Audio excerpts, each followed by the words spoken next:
ఆషాఢ మాసంలో వచ్చేటటువంటి మొట్టమొదటి పంచమి స్కంద పంచమి. అత్యంత ప్రీతిపాత్రమైనటువంటి రోజు సుబ్రహ్మణ్యేశ్వర స్వామి స్కందుడికి. ఈసారి విశేషం ఏమంటే జూన్ 30వ తారీఖు వస్తున్నది. అతని తల్లిదండ్రులైనటువంటి పార్వతీ పరమేశ్వరుల వారమైనటువంటి సోమవారంలోనే వస్తున్నది. దీన్ని మించినటువంటి అదృష్టము లేదు.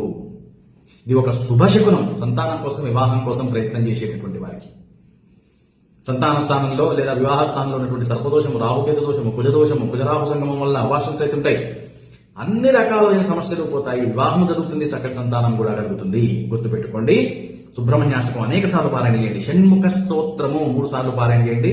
దగ్గరలో ఒకవేళ శివాలయం ఉంటే ఆ శివాలయంలో 2 తలల నాగరాజుకి పాలాభిషేకం చేయండి. లేని పక్షంలో శివాభిషేకం చేసుకోండి. ఇవేమీ మేము చేయలేను సార్ అంటే ఇంట్లో కూర్చొని శం శరవణ భవాయ నమః 108 సార్లు పారాయణ చేయండి. చక్కటి వివాహము, చక్కటి సంతానము కలుగుతుంది.